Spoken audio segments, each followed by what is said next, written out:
बिहार के उप मुख्यमंत्री तेजस्वी यादव ने जातीय जनगणना की आज शुरुआत होने पर कहा कि एक ऐतिहासिक दिन की शुरुआत हो रही है।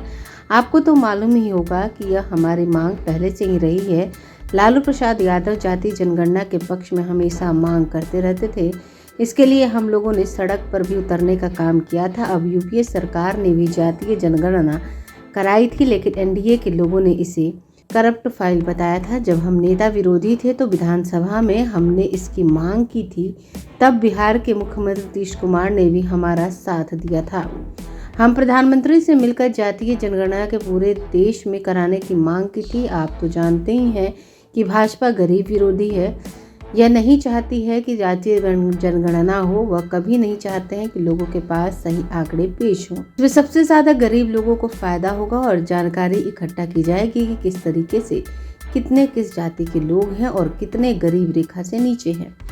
तो उनके विकास में सरकार सहयोग करेगी। भाजपा इससे घबराई हुई है, इसलिए वह कभी नहीं चाहेगी जातीय जनगणना हो। हमारी मांग तो हमेशा रही है पूरे देश में जातीय जनगणना कराई जाए, लेकिन संसद में ही इस प्रस्ताव को खारिज कर दिया गया और मेरी पहली शर्त थी कि जातीय जनगणना कराई जाए। लेकिन मैंने मुख्यमंत्री से मांग की थी कि अपने खर्च पर ही जातीय जनगणना कराई जाए और इसकी शुरुआत हो रही है। इसके लिए बहुत खुशी की बात है। भाजपा के लोग जानबूझकर विरोध कर रहे हैं कि जातीय जनगणना से कोई फायदा नहीं होने वाला।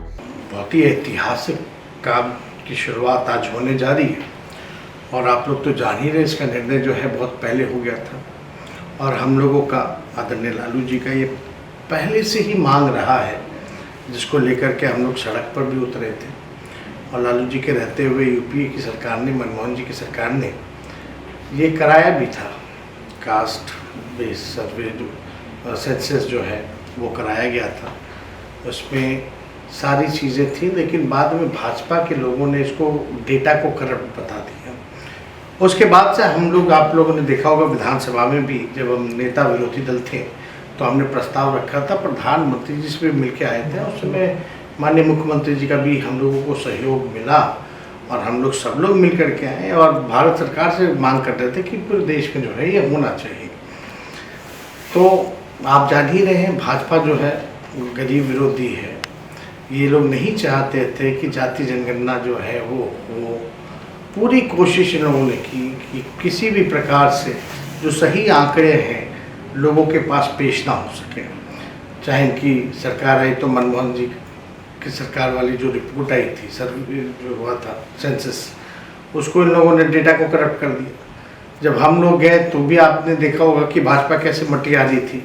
लेकिन अब आज इसकी शुरुआत हो रही है और इसका नाम दिया गया है कास्ट बेस्ड सर्वे और एक एक चीज़ की जानकारी जो है माननीय मुख्यमंत्री जी ने भी बताया ही है, सारी बातें विस्तार रूप से, कि इसको एक एक चीज़ उपजाति से लेकर के हर चीज़ और आर्थिक चीज़ को भी इसमें जो है जोड़ा जा रहा है।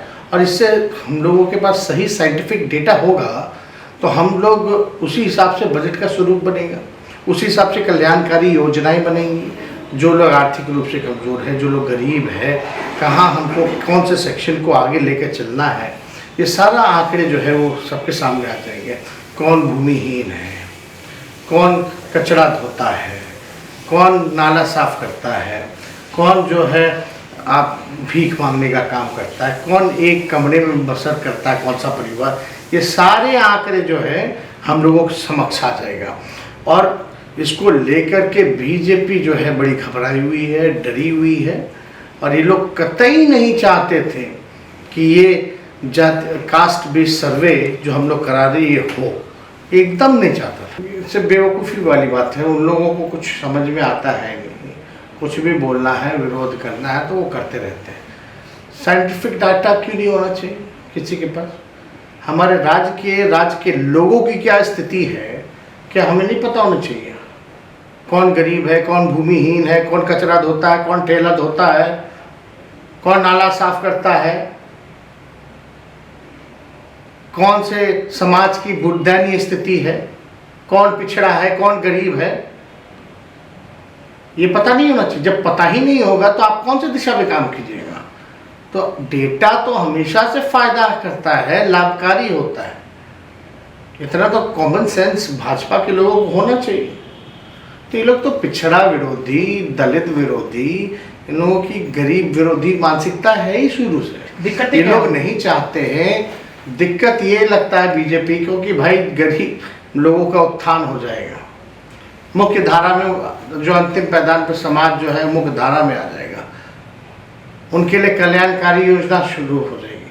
तो ये सब तो अमीरों की पार्टी है ना।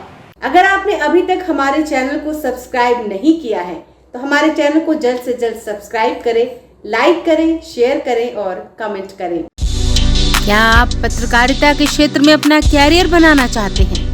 तो आज ही royal Ashoka institute of mass communication and journalism में अपनी जगह सुनिश्चित करें। आर्यभट्ट ज्ञान विश्वविद्यालय पटना से मान्यता प्राप्त 100% प्लेसमेंट के साथ royal Ashoka institute of mass communication and journalism नामांकन जारी है। हमारा पता है DS/16 गायत्री मंदिर के समीप, कंकड़ बाग, पटना 8,20,000। आप हमें संपर्क भी कर सकते हैं। हमारा मोबाइल नंबर है 9955456126।